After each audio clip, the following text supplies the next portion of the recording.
জলবন্দি ভরতপুর এক ব্লকের বহু গ্রাম জলের তলায়, সেরকম একটা গ্রামে আমরা পৌঁছেছি ছত্তরপুরে। তিলপাড়া ব্যারেজ থেকে জল ছাড়ার ও বৃষ্টির ফলে মুর্শিদাবাদের ভরতপুর এক ব্লকের বিস্তীর্ণ এলাকা এখন বন্যার কবলে। বিশেষ করে ছত্তর গ্রামের অবস্থা অত্যন্ত শোচনীয়। চারিদিক থেকে বন্যার জলে ঘেরা এই গ্রামটি ছত্তরপুর বাসিন্দারা টিনের নৌকা গুড়ের কড়াই ব্যবহার করে কোনোরকম যাতায়াত করছেন। আজ তারা জলমগ্ন গ্রামটি বর্তমান পরিস্থিতি গ্রামকেও খোঁজ নেন না বলে জানিয়েছেন। ছত্তরপুরের মতো গ্রামগুলির বেশিরভাগ মাটি এখন জলের নিচে। এর মাঝেও দেখা যাচ্ছে স্কুল ডুবে আছে, 7 দিন থেকে স্কুল খুলতে পারেনি বলে জানিয়েছেন। একবার ভরতপুর এক ব্লকের ইব্রাহিমপুর থেকে ত্রাণ নিয়ে এসেছে বলে জানিয়েছে। এই ত্রাণ আমাদের কতদিন চলবে? ফাল্গুনী মণ্ডল জানিয়েছেন, আমাদের গ্রামে একমাত্র মন্দির, সেটাও জলের তলায়। আমরা 7 দিন ধরে পুজো দিতে পারছি না, ও শ্রাবণ মাসের আমরা জল ঢালি সেটাও পারবো না বলে জানিয়েছেন ছত্তরপুর গ্রামের মানুষ। এই রকমভাবে 7 দিন কেটে গেল, আর কতদিন চলবে আমাদের? বন্যা এলাকায় বিদ্যুৎ ও পানীয় জলের ওষুধ পরিষেবা দুর্ভোগে ভুগছেন ছত্তরপুরের মানুষেরা। স্থানীয় বাসিন্দারা অধীর আগ্রহে অপেক্ষা করছেন। এই ঘটনায় কি বললেন দেখুন। সমস্যা হচ্ছে, আমরা এতগুলো লোক আছি, তবুও একটা টিউবওয়েল নাই সরকারের। আবার আমাদের জল যারই ঘরে আছে একটা, সে তো মানে একটা করলে বুঝতেই তো পারছেন, সবারই তো অসুবিধা হবে। অবস্থায় খারাপে আছি। তা আমাদেরকে তো এখনো অবধি সরকার থেকে কোনো অনুদান দিল না, কিংবা আমাদের কোনো খবর নিল না। তাহলে সে যে ইব্রাহিমপুরে হয়ে গেল না, না আমাদের আসেনি। শুধুই এসেছিল একটা করে ঝুলার মধ্যে 4 প্যাকেট মুড়ি, 2 প্যাকেট বিস্কুট, আর একটা ছিল চিড়ে, 500 চিড়ে, 500 চিনি, আর 2 প্যাকেট ওই বাচ্চাদের জন্য দুধ। ওটা পাওয়া আজকে মানে শুক্রবারে একবারই পেয়েছি, শুক্রবারে পেয়েছি না। তাহলে শুক্রবারের খাবার কি আজ অবধি? আজকে হচ্ছে যে বুধবার, এতদিন কি চলবে না?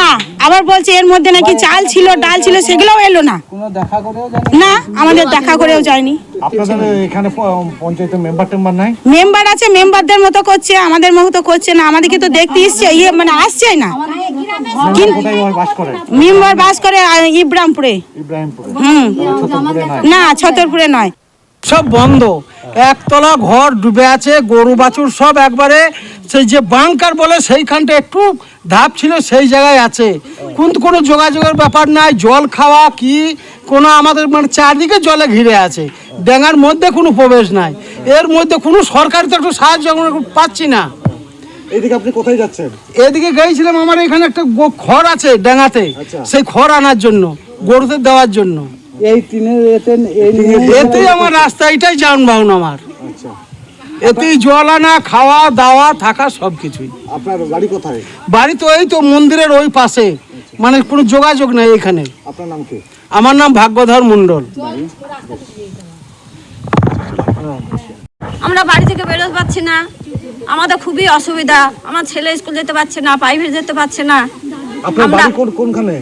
আমাদের বাড়ি এই যে ঠাকুর মন্দিরের ওপরে। আচ্ছা, তাহলে এখানে আপনি কি মানে কেন এইদিকে আসছেন? আমি এই যে জল নিতে আসছি, মানে খাবার জল নিতে আসছি। মানে আপনার খাবার জল নিতে গেলে এই দিক থেকে যেতে হচ্ছে, তাই তো? হ্যাঁ, এই এক বুক জল পেরিয়ে সাঁতার কেটে আমরা সব নিয়ে যাই। আচ্ছা, এইরকম আমাদের কোনো উপায় নেই, বাড়ি পুরো ডুবে গেছে, আমাদের একটা ঘর ভেঙে গেছে। ওই দেখুন। কতদিন থেকে এরকম আসেন? আমরা এই 18-19 দিন হয়ে গেল এরকম ভাবে ডুবে আছে সব। বাচ্চা কি স্কুল যেতে পারছে না? স্কুল যেতে পারছে না, প্রাইভেট দিয়ে আছে, প্রাইভেট যেতে পারছে না। ঘর করে যাচ্ছি, আজ সব ঘরের জিনিস বাই করেছি, ঘর করে এগুলো আমরা চাই না, আমাদের এগুলো অবশ্যই দরকার। আপনারা যদি এগুলো করতে পারেন আমরা খুব খুশি হব। ওইগুলা কি করে এবার আমি জিনিস ঢাকা দেবো কি নিয়ে একটা কলও দেয় না। আমরা যে ঘরগুলো করেছি ঢাকা দেবো, আমাদেরকে বলছে তো। আমাদের এই তো অসুবিধা, আমরা তো গ্রামে থেকে বেরোতেই পাচ্ছি না, তাতে আমাদের একটু জল নাই, একটু কোনো সরকারের অনুদান তাও এখন নাই। তাহলে আমাদের ওই বাঁধ চাই, রাস্তা চাই। আর আমাদের এই বন্যায় ধান হবে না, কিন্তু আমাদের মাঠে কিছু ব্যবস্থা করে দিতে হবে। আর খাবার জল হয় না, সেই জলেরও ব্যবস্থা করতে হবে। আমাদের খাবার জল বলতে যাচ্ছি না, ওই নদীর জল খাচ্ছে, কি খাবো? হ্যাঁ, কতদিন থেকে খাচ্ছেন নদীর জল? এই যা বান এসছে তাই খাচ্ছে। 1 সপ্তাহ লাইন থাকছে না, মোটর আছে তার লাইন থাকছে না, জলে ডুবে গেছে। খালি কি খাবো? আমাদের মোটর নাই, আশেপাশে মোটর আছে, তাতে বাড়িতে মোটর থাকবে, তবে তো আমরা জলটা খাইতে পাবো। তাহলে কি করি?